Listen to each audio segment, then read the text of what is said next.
नमस्कार साथियों, स्वागत है आप सभी लोगों का करियर इंडिया एजुकेशन में। जैसा कि मैंने आप लोगों से पूर्व में चर्चा की थी कि अपन इतिहास की एक सीरीज को चालू करेंगे, खास तौर पर एमपीपीएससी मुख्य परीक्षा के उद्देश्य से वो अपनी चालू हो चुकी है। जो लोग टेलीग्राम से नहीं जुड़े हैं, टेलीग्राम से जुड़ जाएं, क्योंकि इसका जो पीडीएफ है हर रोज आपको टेलीग्राम पर ही प्राप्त होगा। जैसे ही क्लास समाप्त हो जाती है हम उसे टेलीग्राम पर अपलोड कर देते हैं, आप लोग वहां देखकर डाउनलोड कर लें और जब भी मन पड़े उसको पढ़ें। हम चर्चा करेंगे सामान्य अध्ययन प्रश्न पत्र 1, जो कि इतिहास और भूगोल दोनों में आता है। इतिहास और भूगोल दोनों में ही अगर देखा जाए तो 150 पूर्णांक के या 150 अंक के दो प्रश्न पत्र होते हैं। यहाँ प्रश्न पत्र 1 में खंड आ की चर्चा होगी, जो कि इतिहास का है। ठीक है, यहाँ पर हम चर्चा करेंगे विगत वर्षों में पूछे गए प्रश्न, लघुत्तरीय, अति लघुत्तरीय, दीर्घ उत्तरीय। इससे होगा क्या कि जो लोग तैयारी कर रहे हैं वो लोग तो इस बात को बहुत अच्छे से जानते हैं कि इसको जानना कितना जरूरी है कि पुराने वर्षों में क्या क्या प्रश्न पूछे गए थे। यदि हमारा देखिए दोस्तों नींव और आधार मजबूत होगा तो सब्जेक्ट अपने आप मजबूत होता चला जाएगा। अब मुझे पता ही नहीं है कि तैरते कैसे हैं और मैं मन में सोच लूं कि यार मैं नदी में कूद जाऊंगा और तैरने लगूंगा, संभव है? नहीं है। पहले कम से कम 20 से 25 बार कोई छोटी नदी में तैर लिया जाए, तब उसके बाद में दूसरी बड़ी बड़ी नदियों में तैरा जा सकता है। ऐसा हम सभी के साथ में है। तो अभ्यास बहुत जरूरी है, पर अभ्यास पता तो हो कि करना किस लाइन में है, प्रश्न कैसे आते हैं। तो उन्हीं प्रश्नों को आज मैं लेके आया हुआ हूं। क्लास पहली है, इसके बाद में क्लास जो है वो कंटिन्यू हो जाएगी दोस्तों। शुरुआत करेंगे अपन वही सिंधु घाटी सभ्यता से और धीरे धीरे आगे बढ़ते हुए चलेंगे। तो सबसे पहले आज अपन पूरे प्रश्न पत्र का प्रारूप देख लेते हैं। पुराने वर्षों में जो जो इनसे प्रश्न पूछे गए हैं उन पर चर्चा कर लेते हैं। ठीक है, चलिए। सबसे पहले निर्देश, सामान्य अध्ययन के प्रथम प्रश्न पत्र में दो खंड आ तथा खंड बा रहेंगे। पहली बात, खंड में अगर देखा जाए प्रत्येक में तो 150 अंकों का होगा। प्रत्येक खंड पाठ्यक्रम के अनुसार 5 इकाइयों में विभाजित होगा। इस बात पर बहुत अच्छे से मैं जोर दे रहा हूं और आप लोग भी ध्यान दें कि 5 इकाइयों में विभाजित होगा। क्या है अभी आपको समझ में आएगा। प्रत्येक इकाई से 3 अति लघु उत्तरीय। देखिए, जिन लोगों ने पहले पेपर दे रखे हैं तो उनको कोई दिक्कत नहीं है, वो लोग इस बात को अच्छे से समझते हैं। जिन लोगों ने नहीं दिए हैं उन लोगों के लिए ये वाली बात है। 3 अति लघु उत्तरीय, 2 लघु उत्तरीय और 1 दीर्घ उत्तरीय या निबंधात्मक प्रश्न उत्तर देने होंगे। प्रत्येक इकाई में होगा ये, और कितने इकाइयों में बटा हुआ है? 5 इकाइयों में। प्रश्नों की संख्या आवश्यकता अनुसार कम और अधिक की जा सकेगी। ये वो हमेशा लिख देते हैं। जब भी मैं कोई भी पेपर आपको कराऊंगा तो याद रखिएगा, हर किसी में निर्देश एक हो जाता है कि भैया प्रश्नों की जो आवश्यकता है उसको ज्यादा या कम किया जा सकता है, ताकि बाद में कोई समस्या उत्पन्न ना हो। ठीक है। प्रत्येक इकाई में अति लघु उत्तरीय प्रत्येक प्रश्न के लिए 3 अंक, यानी जो अति लघु उत्तरीय हैं, एक लाइन वाले जिनको 10 शब्दों में लिखना है, 3 अंक। लघु उत्तरीय प्रश्नों के लिए 5 अंक, जो लघु उत्तरीय होंगे यानी अति लघु उत्तरीय से थोड़े बड़े और दीर्घ उत्तरीय से थोड़े छोटे, उनके लिए 5 अंक हैं। इनकी जो शब्द सीमा होती है, एक तरीके से देखा जाए 5 से 6 लाइन होती हैं या 50 शब्द। और प्रत्येक जो दीर्घ उत्तरीय प्रश्न पत्र उसके लिए 11 अंक होंगे। क्लियर है? तो एक हो गया 3, फिर हो गया 5 और फिर हो गया 11, यानी 3 मार्क्स, 5 मार्क्स और 11 मार्क्स। क्लियर है? चलिए, तो इस प्रकार के प्रश्न जो है वो पूछे जाते हैं।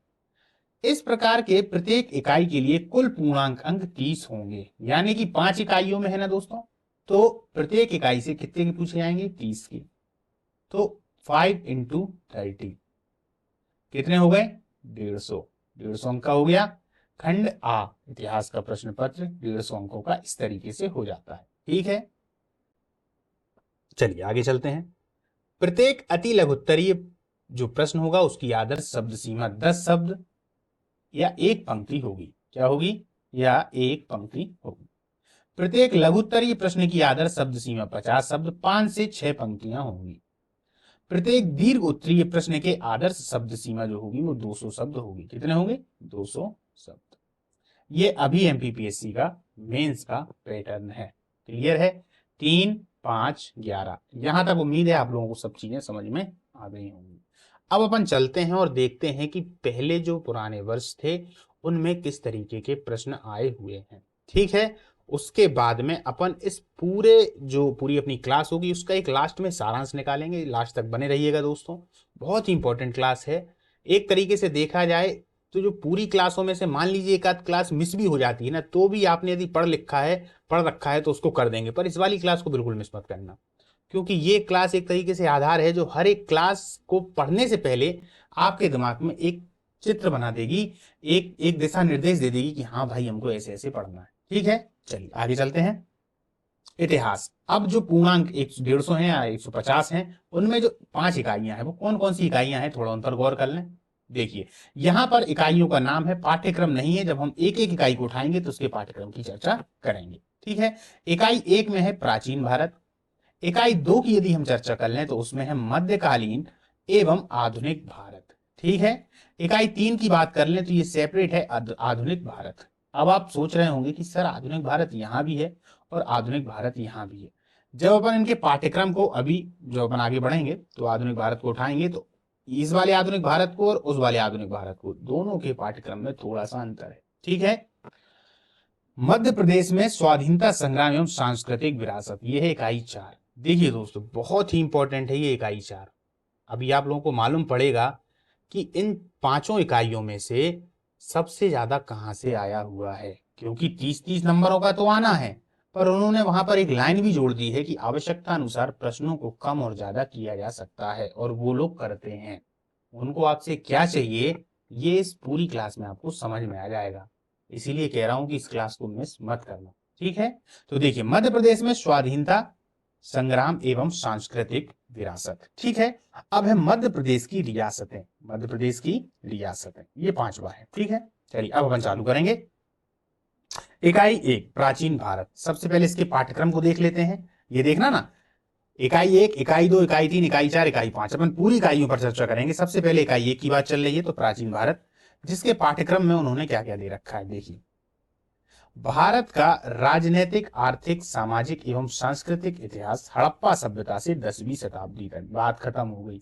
अब 10वीं शताब्दी के अंतर्गत जितना आएगा हड़प्पा, एक तरीके से हड़प्पा सभ्यता से 10वीं, तो वो पूरा का पूरा आपको पढ़ना है। क्या क्या, राजनीतिक आर्थिक सामाजिक एवं सांस्कृतिक। हमें फोकस किस पे करना है, राजनीतिक स्थिति, आर्थिक स्थिति, सामाजिक स्थिति, सांस्कृतिक स्थिति। लेकिन उसके पहले हमको जानना ये बहुत जरूरी है कि क्या हम अपने दिमाग में ये समझ पाते कि राजनीति क्या है, राजनीति क्या है, आर्थिक क्या है, सामाजिक क्या है एवं सांस्कृतिक क्या है। परिभाषाओं की चर्चा मैं नहीं कर रहा दोस्तों, परिभाषाएं तो आप लोगों को अच्छे से याद होंगी, रटी रटाई पड़ी होंगी। समझ समझ समझ है, वो समझदारी है। राजनीति को अर्थ से कनेक्ट कर पाओ, अर्थ को समाज से कनेक्ट कर पाओ, पूरे समाज को संस्कृति से कनेक्ट कर पाओ, और इन सभी को भूगोल यानी ज्योग्राफी से भी कनेक्ट कर पाओ। ये जो कनेक्टिंग वाली समझ है ना, ये जब तक विकसित नहीं होगी तब तक मेंस में उत्तर लेखन अच्छा नहीं हो सकता दोस्तों। इस बात को गांठ बांधने, अपने दिमाग में अच्छे से समझ लें। ठीक, एग्जामिनर आपसे ये पूछना चाहता है कि आप इस बातों को, या जो प्रश्न वो पूछते हैं उस प्रश्न के माध्यम से आप एग्जामिनर को जब समझाने की कोशिश करते हो तो वो यही समझता है कि आपके अंदर कितनी समझ है। ठीक, चलिए हालांकि धीरे धीरे जैसे कोर्स आगे बढ़ता जाएगा आप लोगों को समझ में आता जाएगा। तो ये पाठ्यक्रम देख लिया आपने कि भारत का राजनीतिक आर्थिक सामाजिक एवं सांस्कृतिक इतिहास। ठीक, चलिए अब अति लघु उत्तरीय प्रश्न जो विगत वर्षों में पूछे गए हैं। अति लघु उत्तरीय प्रश्न, आदर्श शब्द सीमा 10 शब्द होगी, 1 पंक्ति होगी। ठीक है, पहले इनकी जो शब्द सीमा थी वो ज्यादा थी दोस्तों, अपन उस पर नहीं जाएंगे। अपन देखते हैं कि कौन कौन से जो प्रश्न है वो पूछे गए थे। ठीक है, देखिए कोट दीजिए, ये 2020 में आया हुआ प्रश्न। कोट दीजिए, हमको पता है कि यदि हम कोट दीजिए की बात करें तो ये कब का है, हड़प्पा कालीन एक स्थल है ना, जो कि एक तरीके से देखा जाए तो पाकिस्तान प्रांत में है। स्रोत सूत्र, स्रोत सूत्र ये 2020 में आया हुआ है। स्रोत सूत्रों की यदि हम बात कर लें दोस्तों तो ये एक तरीके से जो धार्मिक अनुष्ठान वगैरह हुआ करते थे, जिन धार्मिक अनुष्ठानों में राजा लोग आडंबर ज्यादा दिखाया करते थे, तो उसमें विधि विधानों को किस तरीके से किया गया है वो स्रोत सूत्र जानकारी देता है। अमित्र घात, अमित्र घात एक तरीके से देखा जाए तो बिंदुसार को कहा गया है। देवल बंदरगाह, ये बंदरगाह की चर्चा है। देवल बंदरगाह 2020 में आया हुआ प्रश्न है। देवल बंदरगाह एक तरीके से देखा जाए तो पाकिस्तान का जो कराची वाला प्रांत है, कराची के सबसे लास्ट में, यानी कि जो मकरान तट है, मकरान तट का जो पूर्वी तट है वही देवल बंदरगाह है। ये एक तरीके से अड्डा देखा जाए तो सिंधी जो लोग होते हैं, व्यापारी लोग, उनका पूरा अड्डा हुआ करता था। और देवल बंदरगाह खास तौर पर मोहम्मद बिन कासिम से जुड़ा हुआ है। किससे? मोहम्मद बिन कासिम से। ये किस तरीके से जुड़ा हुआ है? देवल बंदरगाह में मोहम्मद बिन कासिम एक आक्रमण करता है, किसके कहने पर? अपने जो आका हैं उनके कहने पर। आप लोगों ने सुन रखा होगा दाहिर का यहाँ एक तरीके से मोहम्मद बिन कासिम से युद्ध होता है और दाहिर यहाँ पर मारा जाता है। तो देवल मध्यकालीन भारत के इतिहास की शुरुआत की, एकदम शुरुआत की प्रमुख कड़ी है, इसीलिए देवल से प्रश्न पूछे जाते हैं। ये बंदरगाह है, ठीक है। ये मैंने इसके बारे में ज्यादा जानकारी दे दी, लेकिन हमको सिर्फ एक लाइन में लिखना है। तो हम कैसे लिखेंगे? देवल लिख देंगे, उससे संबंधित सन लिख देंगे, और फिर यह किस लिए प्रसिद्ध था? तो मध्यकालीन भारतीय इतिहास का सबसे प्रमुख बंदरगाह, ठीक है। ज्यादा सा होगा तो हम क्या लिख सकते हैं? पाकिस्तान प्रांत में। देखिए दोस्तों, जब हम एक लाइन में आंसर लिखते हैं, यानी कि 10 शब्दों में, एक पंक्ति में, तो हमें कोशिश ये करनी पड़ती है कि हम एक पंक्ति में ज्यादा से ज्यादा उनको जानकारी दे सकें। अब इतनी जानकारी भी नहीं कि बीच के ही शब्द हट जाएं, समझना। तो इतनी जानकारी की सामने वाले को ये जानकारी हो जाए कि यार इस बंदे को आता है ना। चलिए आगे चलते हैं। हालांकि जब अपन इसको आगे अपन एक एक सब्जेक्ट, एक एक टॉपिक को उठाएंगे तो उस पर सब पर बृहद चर्चा भी करेंगे, और साथ साथ में कैसे लिखेंगे वो भी करेंगे। इसके अलावा अपन पेपरों को भी हल करेंगे बीच बीच में, 3-3 4-4 दिन में। जब पेपर भी हल हो जाएंगे तो आप लोगों को अच्छे से समझ में आता जाएगा, ठीक है। बसु बंधु 2019 में आया हुआ प्रश्न है। बसु बंधु, बसु बंधु कौन थे दोस्तों? बसु बंधु की यदि चर्चा कर ली जाए तो ये चंद्रगुप्त जो प्रथम है ना, समुद्रगुप्त के पिता हैं, उनके समय के एक बौद्ध आचार्य हैं या बौद्ध विद्वान है, ठीक। मौर्य काल में तीर्थ दोस्तों 2019 में आया हुआ है। मौर्य काल तो एक तरीके से इससे संबंधित प्रश्न तो पूछे ही जाने हैं, खास तौर पर इसके प्रशासन से ज्यादा शब्द पूछे जाते हैं। प्रशासन में तीर्थ, अध्यक्ष, इनकी चर्चा हमेशा होती है। तो देखिए, एक तो है मौर्य काल में तीर्थ 2019, और एक और यहाँ पर है, अगर देखा जाए दोस्तों, तो वो है सीता अध्यक्ष। ये देखिए 2016 में पूछा गया है, तो ये भी उनसे ही संबंधित है। तो इन दोनों को आप लोग याद रखिए। कर्ण वंश 2018 क्या है? कर्ण वंश 2018, ठीक है। देखिए, गौतमी पुत्र सातकर्णी 2018। यदि सातकर्णी में देखा जाए या सातवाहनों में देखा जाए, तो जो सातकर्णी है, गौतमी पुत्र सातकर्णी, ये सबसे महान शासक है। इसने किसको हराया था दोस्तों? तो नहपान को हराया था। किसको? नहपान को, क्षत्रप नहपान को हराया था, पहली बात। दूसरी बात, इससे एक महत्वपूर्ण शिलालेख भी जुड़ा हुआ है। वो कौन सा है? तो वो नासिक अभिलेख है, माफ करिएगा, नासिक अभिलेख, ठीक। 5 नंबर में ये सब क्वेश्चन यदि आए तो बहुत ही अच्छा, इसमें अपन आंसर राइटिंग इसकी कर सकते हैं। हालांकि 5 नंबर में भी इसी प्रकार के प्रश्न है, लेकिन हमें एक लाइन में लिखना है, ठीक है। चलिए अपन जल्दी जल्दी करते हैं। मौखरी राजवंश 2018। विशाखा दत्त जो है वो 2017। मुद्रा राक्षस आप लोगों को याद आ गया होगा। अश्वघोष कनिष्क याद आ गए होंगे 2017। कलिंग युद्ध 2017, यानी कि अशोक कलिंग युद्ध के बाद ही एक तरीके से देखा जाता है तो वो बौद्ध धर्म को स्वीकार कर लेता है। पर याद रखिएगा, पूर्णतः वो बौद्ध नहीं बना है वो हिंदू ही। उसने बौद्ध धर्म की बहुत सारी बातों को ले लिया है, ठीक है। इस पर बहुत बृहद चर्चा होगी, है ना, और इस पर तो प्रश्न आते ही हैं, बहुत घुमा घुमा कर अशोक पर प्रश्न आते हैं, इसीलिए उसको महान कहा गया है। सारनाथ 2016 वाराणसी में है।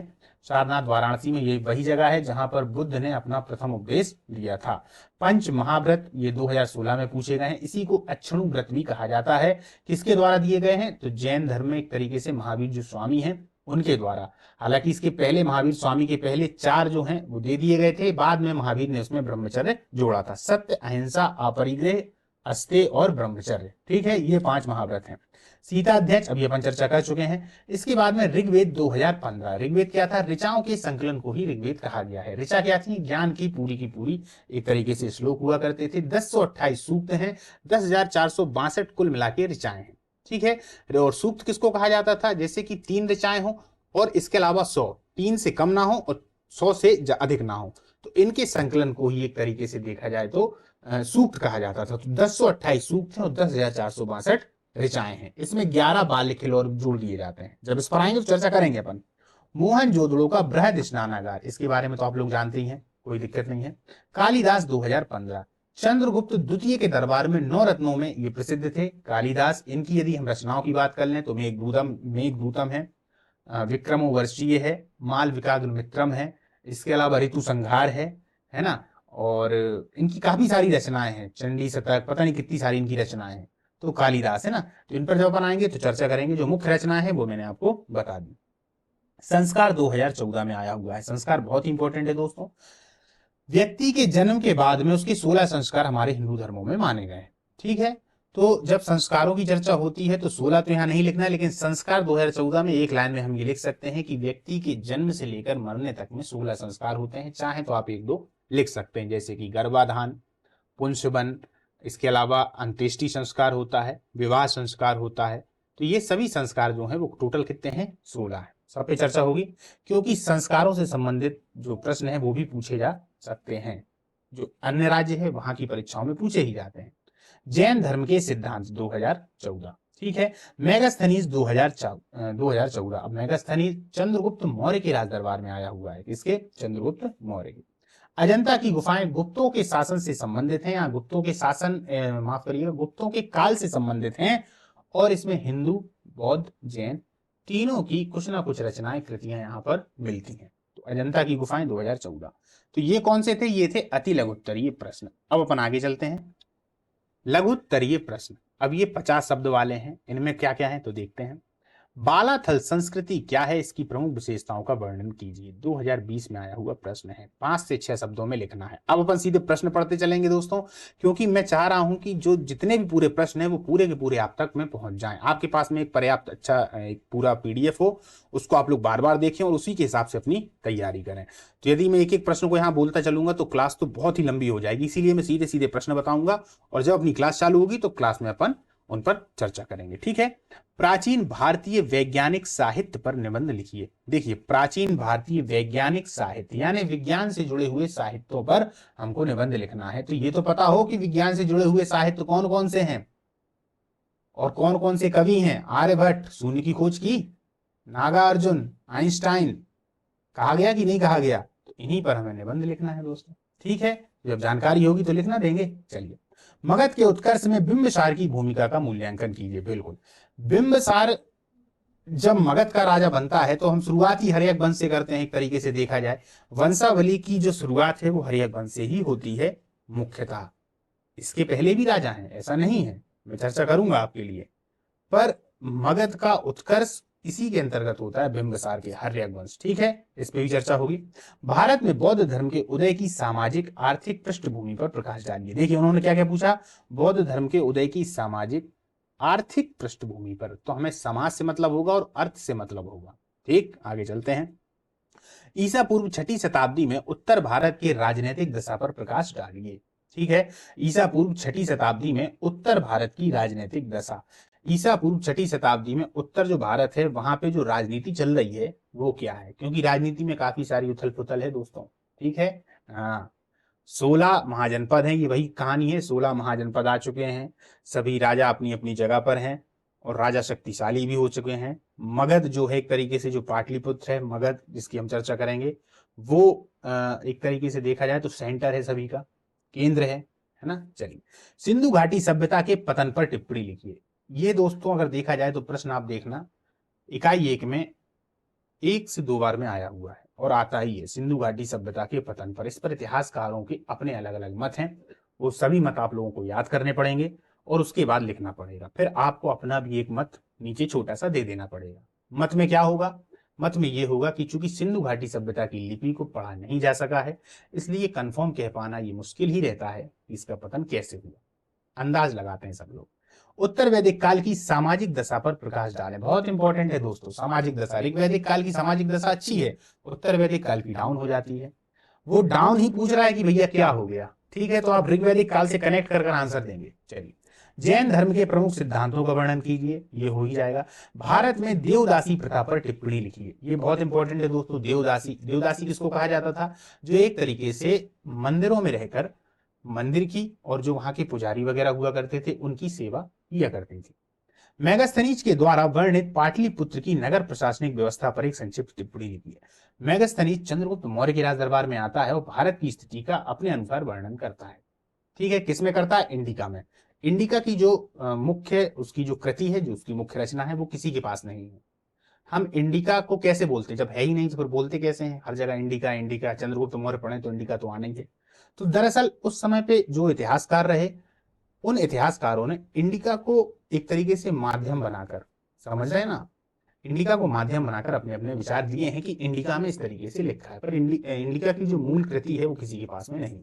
ठीक है, तो मेगास्थनीज के द्वारा वर्णित पाटलिपुत्र की जो नगर प्रशासनिक व्यवस्था, वो बताता है कि नगर इस तरीके से बटा हुआ है, वो है। मौर्य काल में याद रखिएगा, मेगास्थनीज के द्वारा अलग होता है और चाणक्य के द्वारा अलग होता है। जो नगर की प्रशासनिक व्यवस्था है वो अलग अलग है, तो इन दोनों को हमको देखना पड़ेगा और इनमें अंतर भी निकालना पड़ेगा। ठीक है, जब हम इनको अंतर और निकालना प्रारंभ कर देंगे तो समझना कि हमारी जो समझ है वो ऊंची जा रही है। चलिए आगे चलते हैं। उत्तर मेरुर अभिलेख में वर्णित चोल ग्राम शासन व्यवस्था पर प्रकाश डालिए। बहुत इंपॉर्टेंट है उत्तर मेरुर अभिलेख, क्योंकि ये दक्षिण भारत की जो राज्य है चोल शासन, उसमें उनका जो प्रशासन है उसके बारे में बहुत सटीक जानकारी दे देता है। इतना गजब का प्रशासन, चर्चा करेंगे अपन। बौद्ध धर्म के संरक्षक के रूप में कनिष्क का मूल्यांकन कीजिए। ठीक है, कनिष्क एक महान शासक है दोस्तों। सारनाथ में आप जाएंगे तो इसका जो छत्रप है वो रखा हुआ है, अभी भी मैं जा चुका हूं वहां पर, कभी जाएं तो आप जरूर वहां पर जाइएगा। एक विद्वान के रूप में हर्ष पर टिप्पणी लिखिए। हर्ष विद्वान था, ये हम सब जानते हैं। कैसे? हर्ष के द्वारा कुछ रचनाएं रची गई। आप लोगों के लिए प्रश्न है दोस्तों, तो कमेंट में ये प्रश्न बताइएगा कि हर्ष ने कौन कौन सी रचनाएं कर रखी। ठीक है, चलिए, तो विद्वान तो है ही वो। चंद्रगुप्त विक्रमादित्य की उपलब्धियों पर प्रकाश डालिए। ये जो चंद्रगुप्त विक्रमादित्य हैं दोस्तों, ये चंद्रगुप्त द्वितीय हैं, ठीक है ना, उन्हीं की उपलब्धियों पर प्रकाश डालने के लिए कहा जाता है। बौद्ध धर्म की लोकप्रियता का कारण बताइए। बौद्ध धर्म इतना लोकप्रिय क्यों हुआ? देखिए, उस समय पर अगर देखा जाए तो हिंदू धर्म, बौद्ध धर्म, जैन धर्म, कुछ और भी धर्म वहां पर थे, पर ये तीन एक तरीके से चरम पर थे, जिसमें बौद्ध धर्म काफी ज्यादा लोकप्रिय हो गया था। ये प्रश्न अक्सर पूछा जाता है, यूपीएससी में भी इसको घुमाकर बहुत बार पूछा जाता है कि बौद्ध धर्म के अंदर ऐसा क्या था कि बौद्ध धर्म तो एकदम से ऊपर निकल जाता है, बाकी धर्म थोड़े थोड़े दबते हुए प्रतीत होते हैं। उस समय पर जो अन्य धर्म है उनका प्रभाव कम है, पर बौद्ध धर्म ऊपर निकल जाता है। ठीक है, इस पर भी अपन चर्चा करेंगे। थोड़ी सी चर्चा मैं कर देता हूं। बौद्ध धर्म में दरअसल ना जाति का कोई महत्व नहीं था। जाति का कोई महत्व नहीं था। बौद्ध धर्म में हर कोई प्रवेश ले सकता था, सबसे बड़ी बात तो यही थी।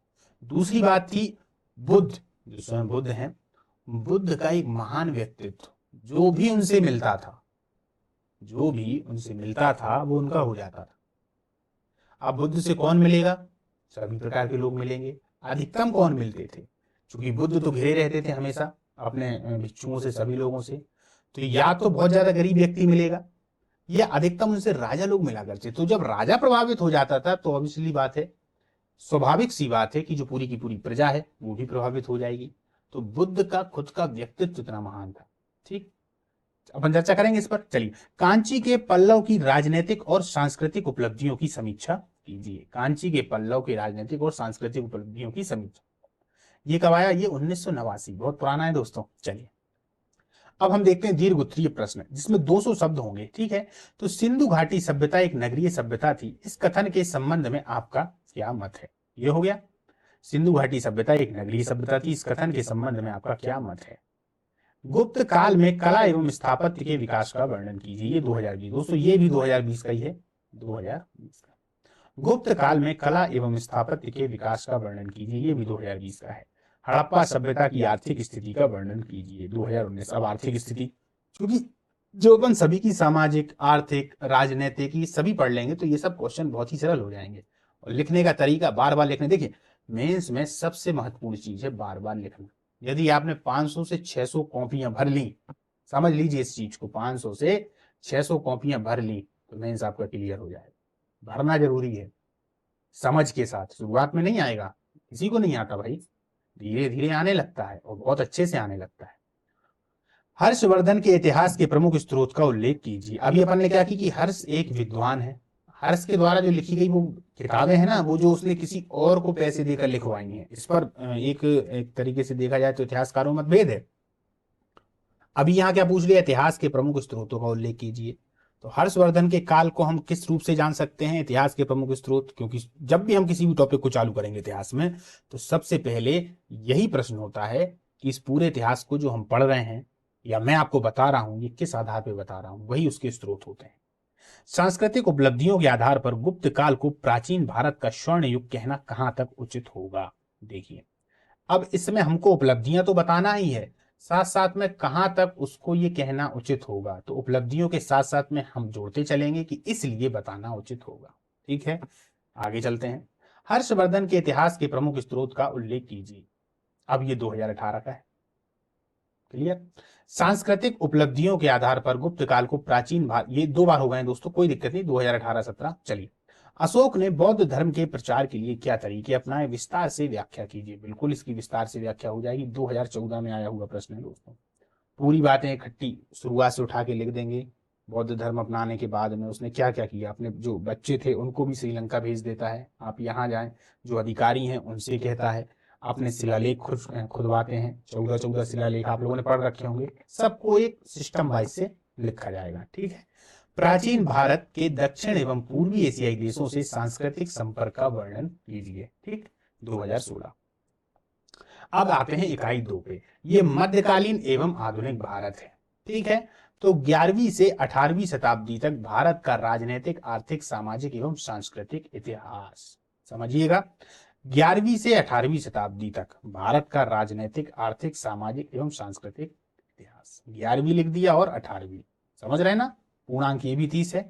मुगल शासक और उनका प्रशासन, बहुत इंपॉर्टेंट, मिश्रित संस्कृति का अभ्युदय। हिंदू और मुस्लिम जो मिश्रित संस्कृति है उसका अभ्युदय, यही तो मिश्रित संस्कृति थी इस समय की। ब्रिटिश शासन का भारतीय अर्थव्यवस्था एवं समाज पर प्रभाव। ठीक है। तो ये 2 में है, मध्यकालीन और आधुनिक। आधुनिक भारत से उन्होंने यहां पर क्या लिया है, केवल ब्रिटिश शासन का भारतीय अर्थव्यवस्था और समाज पर प्रभाव। चलिए आगे चलते हैं। अभी तक पूछे गए अति लघु उत्तरीय प्रश्न। दोस्तों मैं थोड़ी सी स्पीड और बढ़ाना चाहूंगा क्योंकि प्रश्न अभी और भी हैं, ताकि पूरे के पूरे प्रश्न आप लोगों तक पहुंच सकें। दीवान ए इंसा, दीवान ए इंसा क्या था, एक तरीके से पत्र व्यवहार। सल्तनत काल में देखा जाए तो जब सल्तनत काल की हम चर्चा करते हैं, ये सल्तनत काल वही है जहां पर हम चर्चा करेंगे एक तरीके से गुलाम वंश की, फिर हम चर्चा करेंगे खिलजी वंश की, तुगलक वंश की, सैयद वंश की, लोधी वंश की। ये पूरा का पूरा सल्तनत काल कहलाता है। इसी सल्तनत काल में दीवान इंसा एक बहुत ही महत्वपूर्ण सरकारी एक तरीके से दफ्तर हुआ करता था, जो पत्र व्यवहार से संबंधित था। सुल्तान जो भी घोषणाएं करेगा वो सब दीवान इंसा ही मैनेज किया करते थे। सुल्तान के द्वारा घोषणा, महत्वपूर्ण पत्रों के व्यवहार, एक राज्य से दूसरे राज्य तक देना, वो सब दीवान इंसा का कार्य था। ताराबाई, ताराबाई यदि देखा जाए तो दोस्तों मराठाओं से संबंधित है। अनवर ए सुहेली, 2019 में ये पूछा गया है, अनवर ए सुहेली। दस्तक प्रथा 2019, दस्तक प्रथा एक तरीके से फारूकियत से संबंधित है दोस्तों। दस्तक प्रथा उस प्रथा से संबंधित है कि जब अंग्रेज भारत में आ रहे हैं तो उन्होंने एक तरीके से देखा जाए तो फारूकियत से अपने व्यापार के लिए अनुमति मांगी, तब फारूकियत ने उनको टैक्स फ्री कर दिया था, वही दस्तक प्रथा है। ठीक है। उल गुलान, ये 2019 में पूछा गया है। रहला इब्न बतूता की कृति है, वो आता है भारत में, बताता है कैसा है क्या है, उसने नारियल देखा, फलाना ढिमका, बहुत सारी बातें हैं। खिज्र का 2018 सैयद वंश की बात है। रजिया बेगम 2018 और 14 2 बार पूछा गया। रजिया बेगम तो बिना इतिहास में अगर रजिया बेगम की चर्चा ना हो तो कोई मतलब नहीं। उस 4 साल में उस स्त्री ने इतना कुछ किया है जो एक आदमी भी अच्छे से नहीं कर सकता। यदि वो महिला नहीं होती तो एक अच्छी शासिका होती, माफ करना, अच्छा शासक होता, यदि महिला नहीं होती तो, है ना। चलिए आगे चलते हैं। तुलुक वंश 2018, एक तरीके से तुलुक वंश को देखा जाए तो दक्षिण भारत से संबंधित है, विजयनगर साम्राज्य। शहाबुद्दीन उमर, शहाबुद्दीन उमर 2018, ये किससे संबंधित है, खिलजियों में तीसरा सुल्तान है जो कि बहुत ही छोटा है और मलिक काफूर के माध्यम से सल्तनत की गद्दी पर बैठा हुआ है, जो कि मलिक काफूर की बहुत सारी रणनीतियों का एक तरीके से शिकार होता रहता है। तराइन का द्वितीय युद्ध बहुत ही ज्यादा इंपॉर्टेंट, तराइन का द्वितीय युद्ध 2017 में पूछा गया है। पृथ्वीराज चौहान और मोहम्मद गौरी के बीच में लड़ा है, जिसमें पृथ्वीराज चौहान हारे जाते हैं, मोहम्मद गौरी जीत जाता है। भारत में एक तरीके से मुस्लिम साम्राज्य की जो स्थापना है वो हो जाती है एक तरीके से। रामानंद 2017, उत्तर भारत में भक्ति भावना को चलाने वाले या भक्ति संप्रदाय को चलाने वाले रामानंद, है ना, इन्होंने वैरागी संप्रदाय की स्थापना कर रखी थी। अलबरूनी 2017, अलबरूनी की यदि हम चर्चा कर लें तो दोस्तों अलबरूनी का जो समय पीरियड है वो 1017 से के आसपास का है, और अलबरूनी एक बहुत ही ज्यादा जानकार है, विद्वान है अलबरूनी। ठीक है। और अलबरूनी एक तरीके से संस्कृत का भी ज्ञाता है, अरबी तो उसको आती ही है, फारसी भी आती है उसको, उसको संस्कृत भी आती है, साथ साथ में 2-3 और भाषाएं आती हैं। अलबरूनी किसके साथ में रहता था, अलबरूनी रहता था दोस्तों एक तरीके से, ठीक है, किसके, महमूद गजनवी के साथ में अलबरूनी। ठीक, 2017। पेशवा बाजीराव प्रथम 2017। ठीक, इनको तो आप जानते ही हैं, पेशवा बाजीराव प्रथम। हरिहर प्रथम और बुक्का प्रथम 2016। शेख मोइनुद्दीन चिश्ती, सूफी संत थे ये शेख मोइनुद्दीन चिश्ती। भारत में चिश्ती संप्रदाय के संस्थापक एक तरीके से देखा जाए, और सूफियों को बहुत आगे बढ़ाने में शेख मोइनुद्दीन चिश्ती का बहुत बड़ा हाथ है ना। इन्हीं की दरगाह जो है वो कहाँ है, अजमेर में। अकबरनामा 2016, हल्दी घाटी का युद्ध 2015, अफजल खां घटना 2015, तुलसीदास 2014। अफजल खां घटना आप लोगों को याद होगी, मराठाओं से संबंधित है, जब जदूनाथ सरकार लिखते हैं कि हीरे ने हीरे को काट दिया। शिवाजी ने अफजल खां की हत्या कर दी थी। औरंगजेब केंद्र में बैठे बैठे रो रहे थे। रोने का मेरा मतलब एक मन के अंदर भय टाइप का था, भय था कि यार अफजल खां जैसे व्यक्ति को मार दिया शिवाजी ने, है ना। तो ये बहुत भी एक तरीके से देखा जाए तो चौंकाने वाली घटना थी भारत के इतिहास में। ठीक है, तुलसीदास 2014, तुलसीदास जी अगर देखा जाए तो अकबर के समकालीन है इन पर। तो ये सभी एक तरीके से एक लाइन वाले क्वेश्चन है। पहले जो आए हुए क्वेश्चन है तो उनको 3 लाइनों में लिखना होता था, पर आज की डेट में, जैसे मैंने बोला कि पुराना भूलिए, आज की डेट में अब जो प्रश्न आएंगे उनके हिसाब से एक लाइन में अपन को इनके आंसर देने हैं। चलिए आगे चलते हैं। अब है लघु उत्तरीय प्रश्न, आदर्श शब्द सीमा 50 शब्द, 5 से 6 पंक्तियां। देखिए, अकबर की धार्मिक नीति का मूल्यांकन कीजिए 2020। कब है, 2020। ठीक, भारत में परंपरागत कुटीर उद्योगों के पतन का कारण लिखिए। ये कुटीर उद्योगों के जो पतन हो रहे थे दोस्तों, उस पर नूरजहां ने अपने समय की राजनीति को किस प्रकार प्रभावित किया, स्पष्ट कीजिए 2019। भारतीय उद्योग और व्यापार पर ब्रिटिश शासन के प्रभावों का आलोचनात्मक परीक्षण कीजिए 2019। ब्रितानी शासन ने भारत में दरिद्रता को बढ़ाया, इस कथन के तथ्यों पर प्रकाश की समीक्षा कीजिए। बिल्कुल, जब अंग्रेज भारत में आ रहे हैं दोस्तों, तो भारत में एक तरीके से जो दरिद्रता थी वो बढ़ी है, कम नहीं हुई। आए तो वो इसीलिए थे कि भारत दरिद्र है, उसको हम समृद्ध करेंगे, पर समृद्ध तो वो कर नहीं पाए और ज्यादा उसको दरिद्र कर दिया, जबकि समृद्ध वो पहले से ही था। कैसे किया है, जब अपन कभी आधुनिक भारत पर आएंगे ना, चर्चा करेंगे, तो आप समझेंगे कि किस प्रकार से भारत से धन, भारत से अनाज, हर एक चीज जो है वो बाहर जा रही है। मतलब चारों तरफ से भारत को लूटा जा रहा है। सिर्फ इसी वजह से नहीं कि वो आए और उन्होंने काम किया और यहां से धन ले गए, ये सब बहुत ऊपर की बातें हैं। जब आप अच्छे से पढ़ेंगे तो पूरी चीजें समझ में आएंगी। फिरोज शाह तुगलक की जन कल्याणकारी कार्यों का वर्णन कीजिए 2018। फिरोज शाह तुगलक दोस्तों नहरें वगैरह ने बहुत अच्छी बनवाई थी उस समय पर, और भी बहुत सारे जन कल्याणकारी कार्य किए थे। जैसे कि एक तरीके से देखा जाए तो जो विधवा वगैरह थी उनके लिए एक अलग विभाग की स्थापना करवा दी, दासों के लिए अलग विभाग की स्थापना करवा दी। तो काफी सारी जन कल्याणकारी कार्य थे इनके, फिरोज शाह तुगलक के। आर्थिक दोहन की व्याख्या कीजिए तथा इसके कारणों की समीक्षा कीजिए। दहसाला बंदोबस्त के विकास में राजा टोडरमल के योगदान पर प्रकाश डालिए 2017। शेर शाह का शासक के रूप में मूल्यांकन करें 2017। मुगल कालीन सैन्य व्यवस्था का संक्षिप्त विवरण दीजिए 2016। जहांगीर के काल में चित्रकला के विकास का वर्णन कीजिए 2016। भारत पर मुस्लिम संस्कृति के प्रभाव की संक्षिप्त विवेचना कीजिए 2016। ठीक, स्थायी बंदोबस्त ने कृषकों को किस प्रकार प्रभावित किया, वर्णन कीजिए। स्थायी बंदोबस्त दोस्तों याद होगा आप लोगों के लिए,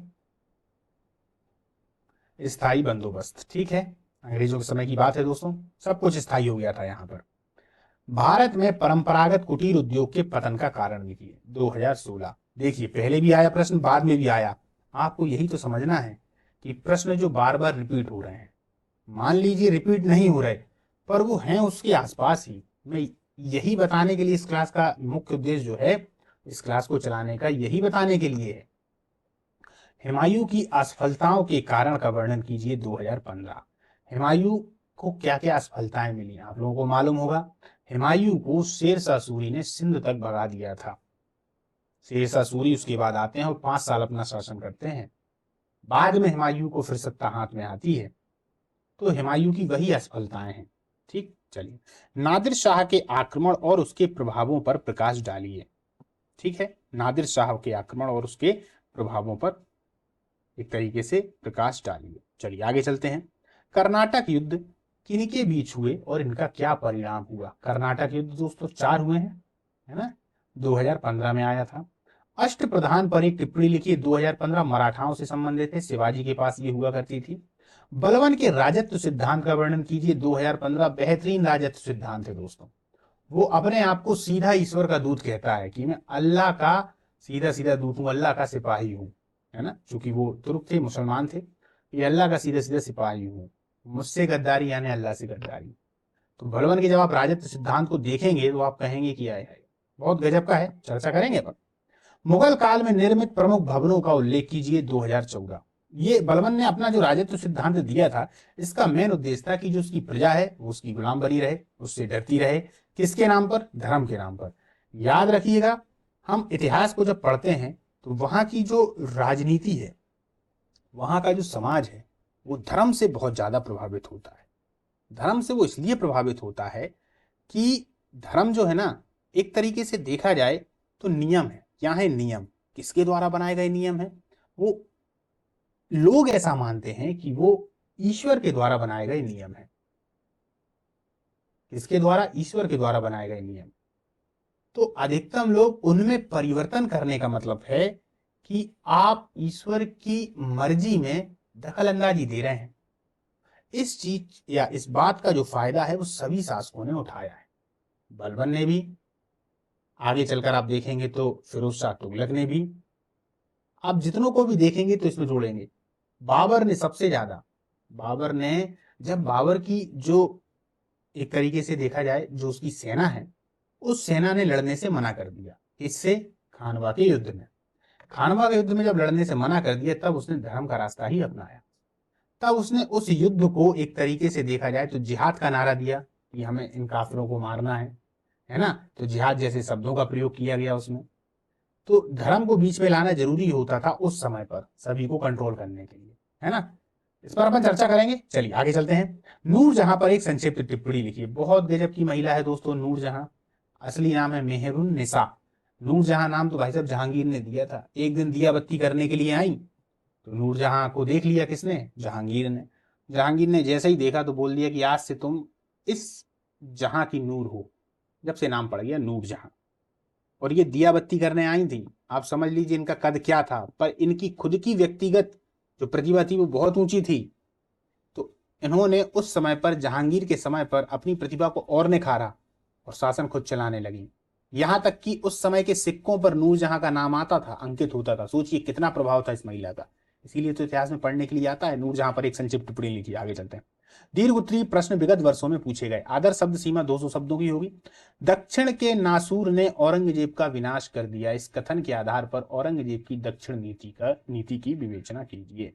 दक्षिण जाते हैं औरंगजेब, दबाने की कोशिश करते हैं। चूंकि खुद अगर देखा जाए तो सुन्नी मुसलमान है। दक्षिण में 2 राज्य हैं, वो शिया मुसलमान के हैं। तो विवाद तो होना ही है। साथ में मराठा भी हैं, वो परेशान हमेशा करते ही हैं। तो उन्हीं को दबाने के चक्कर में औरंगजेब खुद भी दफन हो जाते हैं दक्षिण भारत में, है ना। चर्चा करेंगे उस पर। हालांकि उसकी जो उपलब्धियां हैं उसको भी दरकिनार नहीं किया जा सकता। मोहम्मद तुगलक को विरोधी गुणों का सम्मिश्रण कहा जाता है। इस कथन की विवेचना कीजिए। ठीक। चंदेल शासक विद्याधर की उपलब्धियों का मूल्यांकन कीजिए। 2019। ठीक। राजपूत कालीन सामाजिक संरचना की विवेचना कीजिए। 2018। भोज परमार 1010-1055 की राजनैतिक और सांस्कृतिक उपलब्धियों का मूल्यांकन करिए। भोज राजा, अब चूंकि ये भोज परमार हैं और भोपाल वाले क्षेत्र से जुड़े हुए हैं, मालवा वाले क्षेत्र से, तो प्रश्न इन पर बनता है। अकबर को राष्ट्रीय सम्राट क्यों कहते हैं, विस्तार से समझाइए। ये 2017 में पूछा गया है। सल्तनत कालीन मालवा के सामाजिक जीवन पर प्रकाश डालिए। 2016। औरंगजेब की धार्मिक नीति का वर्णन कीजिए, इसके क्या परिणाम हुए। 2015। भारतीय अर्थव्यवस्था पर अंग्रेजों के शासन के परिणाम पर प्रकाश डालिए। 2005।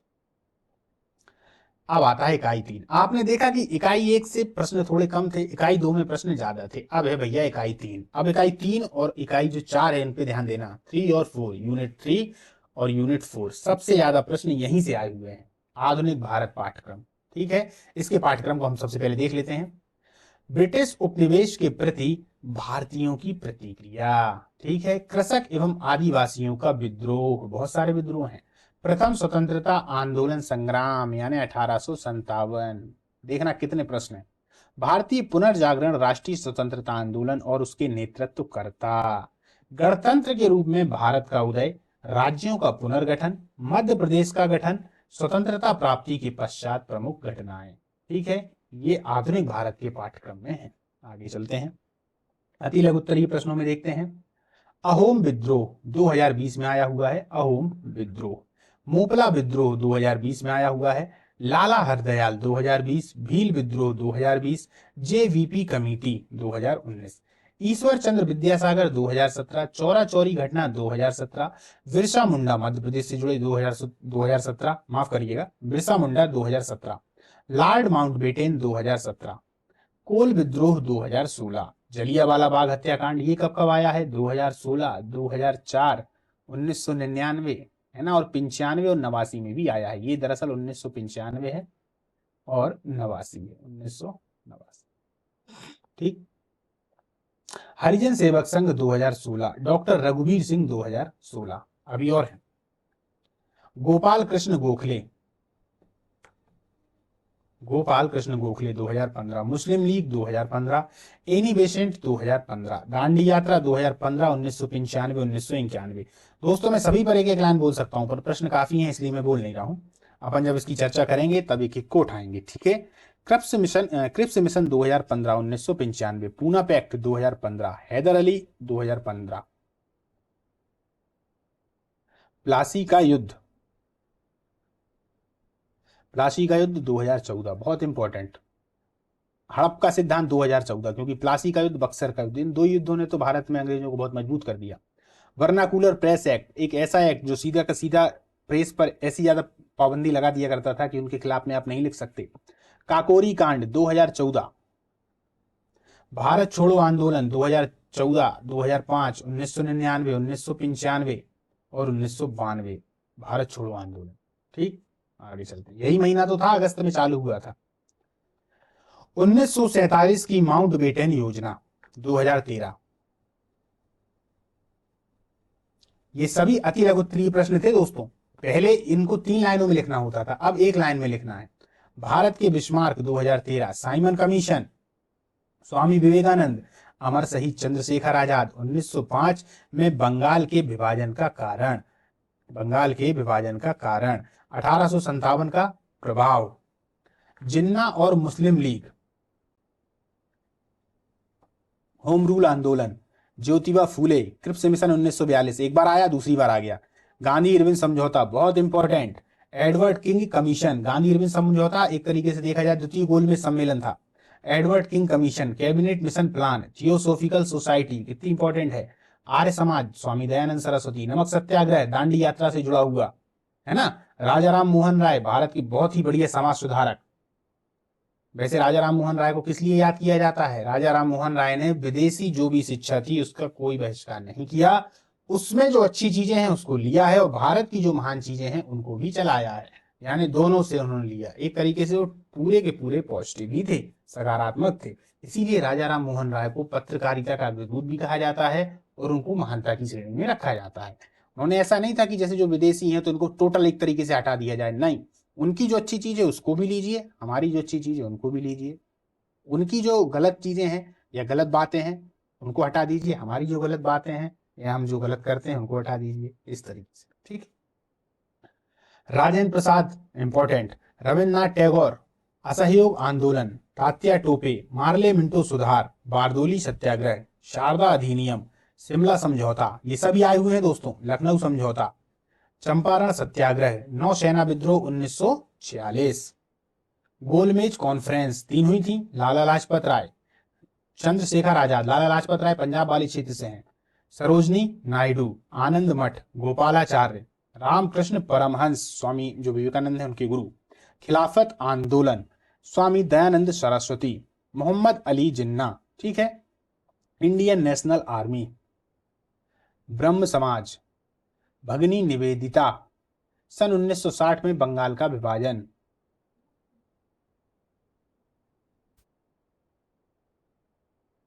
ये दोस्तों 1905 है। चलिए, बाल गंगाधर तिलक, सरदार वल्लभ भाई पटेल, CF एंड्रू, श्रीमती विजय लक्ष्मी पंडित, कौन थी विजय लक्ष्मी पंडित? ये भी एक प्रश्न है, बताइएगा।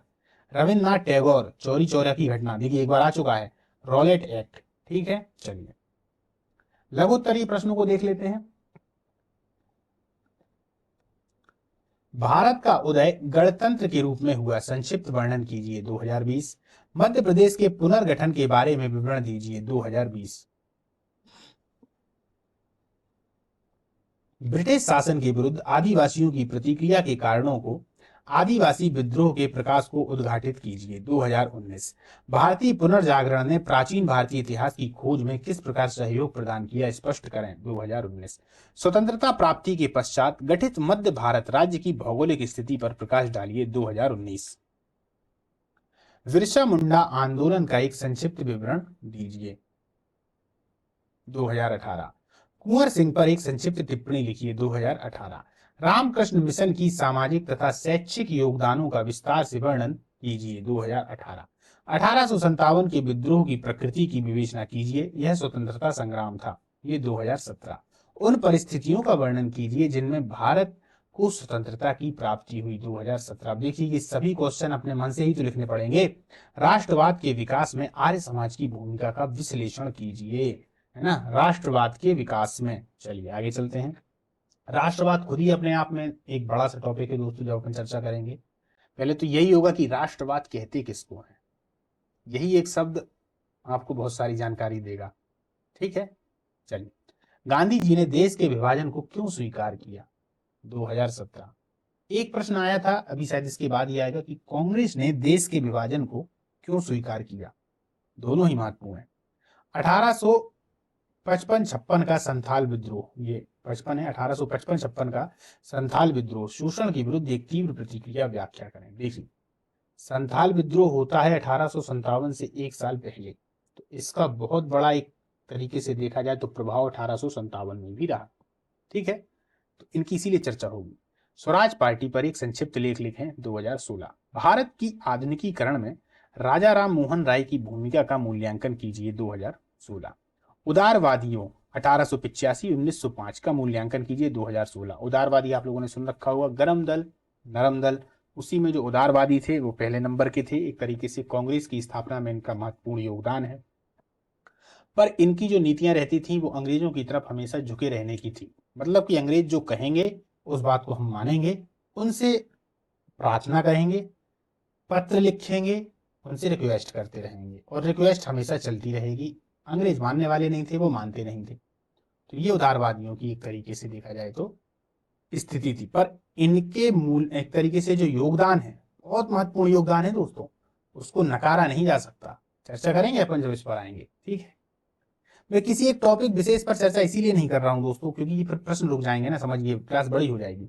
कांग्रेस ने देश के विभाजन को क्यों स्वीकार कर लिया था, समझाकर लिखिए 2016।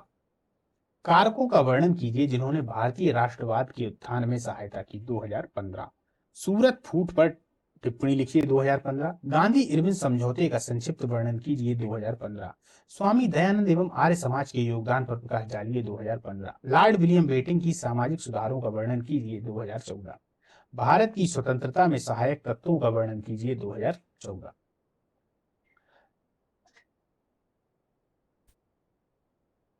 अब देखते हैं दीर्घ उत्तरीय प्रश्न। बाल गंगाधर तिलक का भारतीय स्वतंत्रता आंदोलन में योगदान रेखांकित कीजिए। बहुत इंपॉर्टेंट व्यक्ति हैं दोस्तों बाल गंगाधर तिलक। माथे से हमेशा पसीना निकलता ही रहता था, गुस्सैल एक नंबर के, लेखनी इतनी गजब की कि यदि इन्होंने लिख दिया और पेपर में छप रहा है तो समझ लीजिए वो आग लगने वाली है। अंग्रेज सरकार डरती रहती थी कि बाल गंगाधर तिलक कुछ ऐसा वैसा ना छाप दें, और ये इसी चक्कर में कईयों बार जेल की यात्रा इन्होंने की है, ठीक है। चर्चा करेंगे अपन।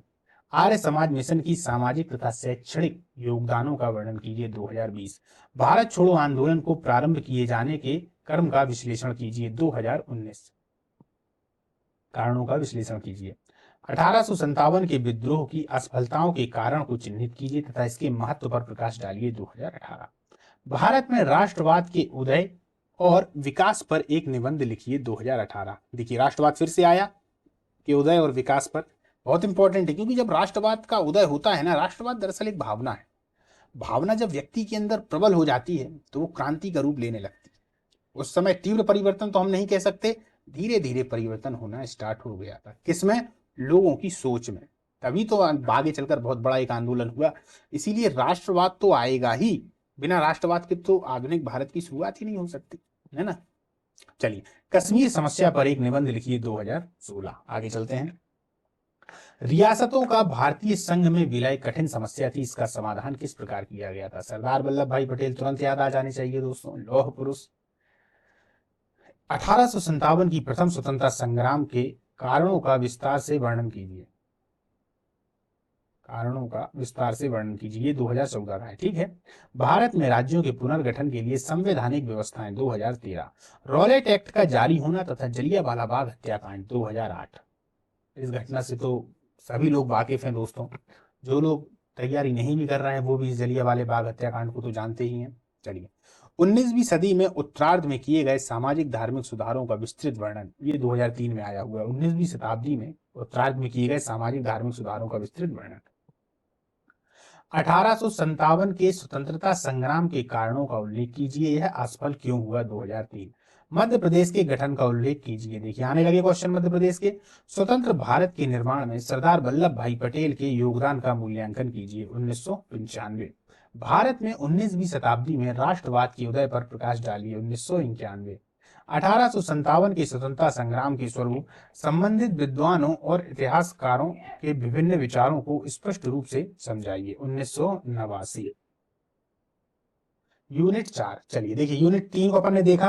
अब आप लोग एक बात को समझिएगा दोस्तों कि देखिए यूनिट 3 में ज्यादा क्वेश्चन आए, पहले में थोड़े कम थे, दूसरे में ठीक थे, तीसरे में ज्यादा हैं। अब चौथे को देखिए, चौथे में और ज्यादा है दोस्तों, जब हम मध्य प्रदेश की चर्चा कर लेते हैं तो इसको बहुत अच्छे से करना है। देखें, चलिए यूनिट 4 मध्य प्रदेश में स्वाधीनता संग्राम एवं सांस्कृतिक विरासत, पूर्णांक 30। ठीक है, सभी का पूर्णांक 30 है। इसका जो पाठ्यक्रम है उसकी चर्चा करते हैं। मध्य प्रदेश में स्वतंत्रता आंदोलन, वर्तमान मध्य प्रदेश के भौगोलिक संदर्भ में, भारतीय सांस्कृतिक विरासत मध्य प्रदेश के विशेष संदर्भ में, प्राचीन काल से आधुनिक काल तक विभिन्न कला प्रारूपों, साहित्य, पर्व एवं वास्तुकला के प्रमुख पक्ष। ठीक, और मध्य प्रदेश में विश्व धरोहर स्थल एवं पर्यटन। अब इन्हीं से संबंधित पूरे प्रश्न होंगे। देखिए मजा आने वाला है आपको। बहुत सारी जो लड़के लोग हैं जिन लोगों ने प्री दे रखा है, प्री उनका निकल चुका है या वो देने वाले हैं, इस मेंस के पेपर को देखकर बहुत अच्छे से समझ सकते हैं कि पेपर किस तरीके से आता है। दोस्तों हम क्या करते हैं, हम सिर्फ पढ़ते हैं, दिशा में नहीं पढ़ते, और सिलेक्शन ना होना सबसे प्रमुख कारण यही है कि दिशा में ना पढ़ना। भाई जो उन्होंने दिया है उसी से संबंधित वो पूछते हैं, हमको वही पढ़ना है। अब उन्होंने कह दिया इतिहास, तो इतिहास में भी तो उन्होंने बोला है ना कि भाई इस को पढ़ना है, आप उसको तो पढ़ोगे नहीं। अब इतिहास में लगे हो रटने के लिए दूसरी चीजें, वो यहाँ का मंदिर ढूंढ रहे हो, वहां का मंदिर ढूंढ रहे हो, कहीं पत्थर मिल गया तो पता कर रहे हो इस पत्थर की खोज किसने की थी, तो उसका आपके सब्जेक्ट से कोई लेना देना नहीं है। हाँ आप खोज सकते हो, आपका मन है तो आपको बहुत खोजना है, तो जब सिलेक्शन हो जाए तो उसके बाद में पत्थर नहीं सब कुछ खोज, गड्ढा खोदते फिरिए, कोई दिक्कत नहीं है, सब खोजिए, पूरा मन भर लीजिए। पर अभी आपको सिर्फ इसी पर फोकस करना है, इस बात को समझ लें दोस्तों। और ये बात जब तक नहीं समझेंगे आप सिलेक्शन से दूर ही रहेंगे, समझ जाएंगे तो सिलेक्शन के नजदीक आ जाएंगे।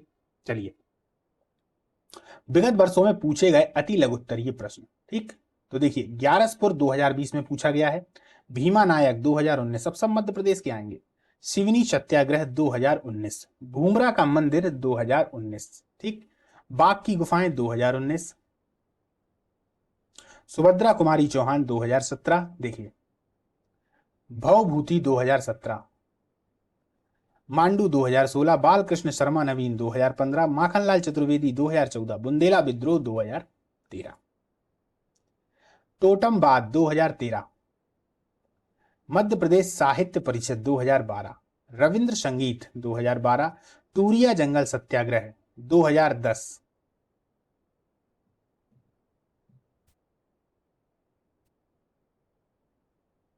में आया हुआ है टूरिया जंगल सत्याग्रह। मध्य प्रदेश में जंतर मंतर 2009 उज्जैन में है। मध्य प्रदेश के किस किले को भारत का जिब्राल्टर उपनाम दिया जाता है? 2009, ये आया है ग्वालियर के किले को। भारत भवन का वास्तुकार कौन था? 2009 लुटियंस। भीमबेटिका 2009, शैली में निर्मित मध्य प्रदेश का एकमात्र मंदिर तेली का मंदिर कहाँ स्थित है? 2009, कहाँ है? ग्वालियर में स्थित है तेली का मंदिर दोस्तों।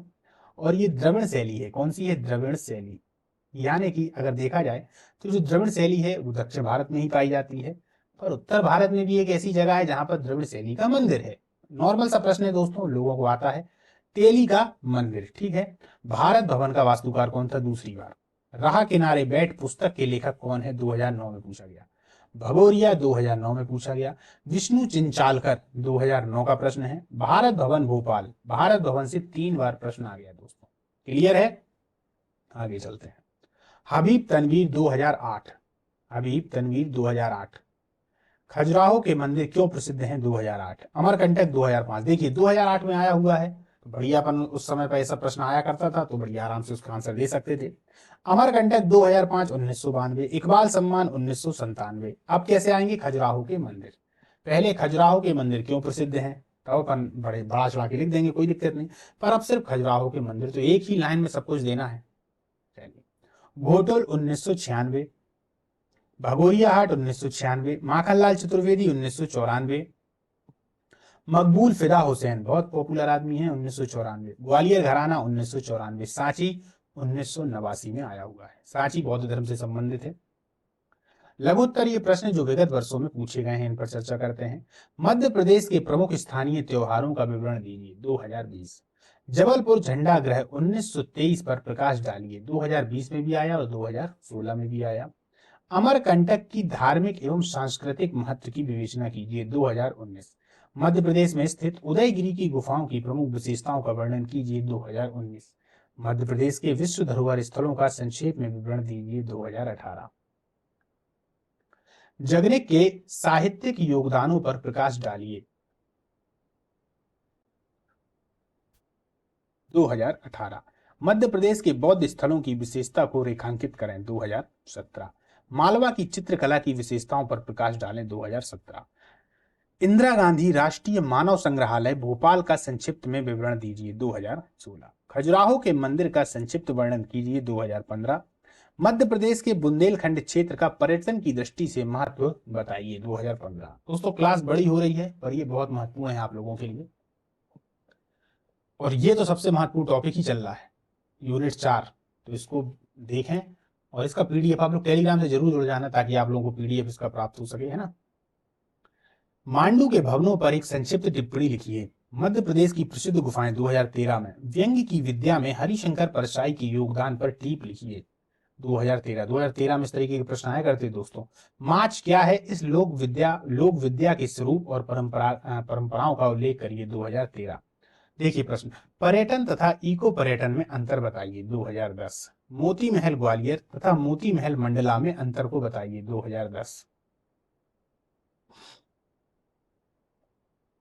मध्य प्रदेश के लोक नृत्य, 2009। मध्य प्रदेश के विश्वविद्यालयीन सृजन पीठों का वर्णन कीजिए, 2009। मध्य प्रदेश के मुख्य लोक साहित्यकारों का परिचय दीजिए, 2009। मध्य प्रदेश के साहित्य परिषद के द्वारा प्रदत्त पुरस्कारों का परिचय दीजिए, 2009। मध्य प्रदेश के प्रमुख संगीतकारों का परिचय दीजिए, 2009। बुंदेली लोक नृत्य, 2009। भित्ति चित्र क्या है, मध्य प्रदेश के भित्ति चित्र की विशेषताएं बताइए, 2009। मध्य प्रदेश की नई पर्यटन नीति के मुख्य बिंदु, 2008। निमाड़ी गम्मत लोक नाट्य शैली पर टीप लिखिए, 2008। निर्गुड़िया लोक गायन शैली की प्रमुख विशेषताओं को लिखिए, 2008। कर्मा लोक नृत्य के मुख्य लक्षणों पर टीप लिखिए, 2008। हिंदी साहित्य में पद्माकर के योगदान का उल्लेखित कीजिए, 2005। हिंदी साहित्य के लिए पंडित माखनलाल चतुर्वेदी के योगदान पर एक टीप लिखिए, 2005। मध्य प्रदेश आदिवासी लोक कला परिषद, 2004। क्लियर, आगे चलते हैं। मध्य प्रदेश शासन के सांस्कृतिक विभाग के अधीन कार्यरत किन्हीं 2 संस्थाओं के कार्यों का वर्णन कीजिए। इस प्रश्न को फिर से पढ़ूंगा दोस्तों। मध्य प्रदेश शासन के सांस्कृतिक विभाग के अधीन कार्यरत जो संस्कृति से संबंधित हैं उन 2 संस्थाओं के कार्यों का वर्णन कीजिए। देखिए प्रश्न, कला और साहित्य के क्षेत्र में मध्य प्रदेश सरकार की संस्कृति विभाग के द्वारा स्थापित किन्हीं 2 पुरस्कारों का वर्णन कीजिए। ठीक, 2004 में पूछा गया है। बुंदेलखंड के आला गायन के महत्व पर टिप्पणी लिखिए, 2003। आला गायन। लोक कवि घाक का वर्णन कीजिए, 2000 में पूछा गया था और 1998 में। लोक कवि इसुरी पर एक टीप लिखिए, 2000 में पूछा गया प्रश्न है। कर्मा लोक नृत्य पर टीप लिखिए, 2000। स्वाधीनता में पंडित माखनलाल चतुर्वेदी की कविताओं का क्या योगदान है? यानी कि जब हम स्वाधीन हुए हैं, एक तरीके से देखा जाए 15 अगस्त वैसे भी दोस्तों आने वाला है, हमारा स्वतंत्रता दिवस है ना, अभी ही चार दिन बाद 15 अगस्त है। तो उसमें पंडित माखनलाल चतुर्वेदी जी की कविताओं का क्या योगदान है? बहुत योगदान है, चर्चा करेंगे। बुंदेलखंड के जनजीवन में सूरी की लोकप्रियता पर टिप लिखिए, ये 2000 में पूछा गया। मध्य प्रदेश के कर्मा व राई नृत्यों का वर्णन कीजिए, 2000 में। मध्य प्रदेश के माच, स्वांग व भरतनाट्य लोक नाट्यों का वर्णन कीजिए, 2000। मध्य प्रदेश में आदिवासियों के काष्ठ शिल्प, कंघी शिल्प, गुड़िया शिल्प का वर्णन कीजिए। देखिए आप, काष्ठ शिल्प, कंघी शिल्प, गुड़िया शिल्प का वर्णन कीजिए। आपको मध्य प्रदेश में ही तो बनना है अफसर, तो वहां की जानकारी तो होनी ही चाहिए, और ये सब जानकारियां आपको लोकल के आदमियों से मिलवाती हैं। मध्य प्रदेश में यदि आप देखेंगे तो मध्य प्रदेश में सबसे ज्यादा आदिवासी लोग पाए जाते हैं, आपकी पोस्टिंग भी वहां हो सकती है, ज्यादा परसेंट चांसेस होते हैं कि होगी ही, कभी ना कभी तो होगी ही। ये सब आपको आना चाहिए, इसीलिए तो ये सब कोर्स में आता है। मध्य प्रदेश में विदेशिया, पड़वानी, फाग लोकगीतों का वर्णन कीजिए। ठीक है। भोपाल स्थित भारत भवन की विभिन्न गतिविधियों का परिचय दीजिए, 2000। केशव व उनके ग्रंथों का वर्णन कीजिए, 2000। संस्कृत साहित्य में बाण भट्ट का महत्व बताइए, 1999। इंपॉर्टेंट, बाण भट्ट किसके समय के थे दोस्तों?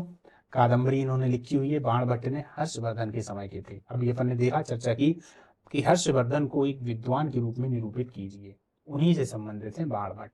ठीक है। संस्कृत साहित्य में कालिदास के महत्व का उल्लेख कीजिए, बहुत इंपॉर्टेंट है। चंद्रगुप्त द्वितीय के दरबार में 9 रत्नों में से एक हैं। मेघदूतम, कुमार रघुवंशम, विक्रमोर्वशीय, मालविकाग्निमित्रम, ये सभी की सभी रचनाएं कालिदास की। इसके अलावा और बहुत सारी रचनाएं हैं, चर्चा करेंगे पर। भवानी प्रसाद मिश्र की रचनाओं का उल्लेख करते हुए उनकी विशेषताओं को लिखिए, 1999। संत कवि सिंगा जी, बहुत इंपॉर्टेंट, पर एक टीप लिखिए, 1998। इनके नाम पर एक मेला भी लगता है। मध्य प्रदेश के प्रसिद्ध मेले, देखिए मेले से ही प्रश्न है। मध्य प्रदेश की बोली एवं भाषा, 1990। विगत वर्षों में पूछे गए दीर्घ उत्तरीय प्रश्न, अब अपन दीर्घ उत्तरीय प्रश्नों की चर्चा कर लेते हैं, कौन कौन से हैं। मध्य प्रदेश में स्वतंत्रता आंदोलन का वर्णन कीजिए, 2020। मध्य प्रदेश के प्रमुख ऐतिहासिक पर्यटन स्थलों पर प्रकाश डालिए, ये 20 में आया, 16 में आया और 14 में आया। मध्य प्रदेश के जो प्रमुख ऐतिहासिक पर्यटन स्थल हैं, मध्य प्रदेश के झंडा सत्याग्रह आंदोलन पर प्रकाश डालिए, 2018। मध्य प्रदेश में पर्यटन के विकास पर एक संक्षिप्त निबंध लिखिए, 2017। निम्न काव्य ग्रंथ नाटक के बारे में अपनी टिप्पणी लिखिए। कालिदास रचित मेघदूतम, देखिए। भवभूति रचित उत्तर रामचरित, ठीक है, ये 2013 में आया है। कालिदास ने जो मेघदूतम लिखी है और भवभूति ने जो उत्तर रामचरित लिखी हुई है। ठीक है। गजानन माधव मुक्तिबोध के द्वारा हिंदी की नई कविता शैली में किए गए योगदान पर संक्षिप्त टिप्पणी लिखिए। आचार्य केशव की रचनाओं का परिचय देते हुए हिंदी साहित्य में उनके योगदान का मूल्यांकन कीजिए। दीर्घ उत्तरीय प्रश्न है दोस्तों, तो आचार्य केशव की पूरी रचनाओं को हम लिखेंगे, उन्होंने क्या क्या हिंदी साहित्य के लिए योगदान दिया, ये सब लिखेंगे। कब? जब पहले पढ़ेंगे। ठीक है, चलिए। मध्य प्रदेश में लोक संगीत में अंचल विशेष की मिठास है। इस कथन के आधार पर निम्नलिखित लोकगीत की गायन शैली, समुदाय, स्थान और गाने की परंपरा पर समग्र रूप से टिप्पणी लिखिए। कहाँ कहाँ लिखना है? आल्हा गायन पर लिखें, वसदेवा गायन है, फाग गायन है, भोला गीत है और भरथरी गायन है। ये 2013 में पूछा गया प्रश्न है। 5 चीजें आया करती थी दोस्तों। ठीक है, दीर्घ उत्तरीय प्रश्नों में। आगे देखें, समझ में आएगा। निम्नलिखित पर संक्षेप में लिखिए। सैयद हैदर रजा, अमृतलाल बेगड़, मंजूषा गांगुली, रायगढ़ घराना, राजा भैया पूंछ वाले, सभी मध्य प्रदेश से जुड़े हुए हैं। निम्नलिखित पर समग्र तत्वों का समावेश करते हुए टिप्पणी लिखिए। कालिदास समारोह, तानसेन समारोह, भारत भवन भोपाल, मध्य प्रदेश हिंदी ग्रंथ अकादमी, 2013। मध्य प्रदेश के पर्यटन उद्योग की अपार संभावनाएं हैं। कथन के पक्ष में अपने तर्क देते हुए निम्नलिखित पर्यटक स्थलों की ऐतिहासिकता, भौगोलिक स्थिति एवं प्रमुख दार्शनिक स्थलों को समाहित करते हुए समग्र रूप से टिप्पणी लिखिए। तो देखिए, खजुराहो, भेड़ाघाट, चचाई जलप्रपात, पचमढ़ी, भीमबेटका, इन पर हमें टिप्पणी लिखनी है। निम्नलिखित साहित्यकारों का जीवन परिचय, उनकी प्रमुख रचनाओं, विषय वस्तु और उनकी भाषा शैली का विवरण दीजिए। केशवदास संत, संत सिंगाजी, सुभद्रा कुमारी चौहान, पंडित भवानी प्रसाद मिश्र, शरद जोशी 2012। निम्नलिखित संगीतज्ञों का जीवन परिचय, संगीत के क्षेत्र में उनके योगदान एवं उपलब्धियों का विवरण दीजिए। उस्ताद आमिर खां, पंडित किशन राव, कुमार गंधर्व, राजा चक्रधर सिंह, पंडित कार्तिक राम। ठीक है। मध्य प्रदेश शासन के शासकीय संस्था के द्वारा दिए जा रहे निम्नलिखित सम्मान पुरस्कारों का वर्णन कीजिए। यह पुरस्कार सम्मान किस लिए दिए जाते हैं और उनके अंतर्गत नगद राशि कितनी दी जाती है। तो यहाँ पर हमको नगद राशि भी लिखनी पड़ेगी। तो क्या है? विक्रम गंधर्व सम्मान, विक्रम पुरस्कार, एकलव्य पुरस्कार, इकबाल सम्मान। निम्नलिखित स्वतंत्रता सेनानियों के द्वारा अंग्रेजों के विरुद्ध किए गए कार्यों पर प्रकाश डालिए। रानी लक्ष्मीबाई, वीरांगना अवंतीबाई, राजा बख्तावर सिंह, चंद्रशेखर आजाद, तात्या टोपे, गंजन सिंह कोरकू। निम्नलिखित स्वतंत्रता सेनानियों के द्वारा अंग्रेजों के विरुद्ध किए गए संघर्ष पर प्रकाश डालिए।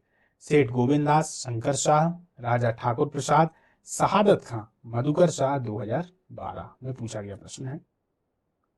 महाकवि कालिदास का कार्यकाल क्या माना जाता है? इस पर देखिए थोड़ा इतिहासकारों में मतभेद आ जाता है ना। मध्य प्रदेश जो महाकवि कालिदास हैं उनके जन्म को लेकर, उनके कार्यकाल को लेकर। चलिए, उनके 5 ग्रंथों के नाम, भाषा, काव्य प्रकार और विषय वस्तु का वर्णन कीजिए। 2010। निम्नलिखित साहित्यकारों का जीवन परिचय, उनकी महत्वपूर्ण रचनाओं, काव्य, विषय, भाषा आदि का वर्णन कीजिए। 2010। पद्माकर, भूषण, माखनलाल चतुर्वेदी, डॉक्टर शिवमंगल सिंह सुमन।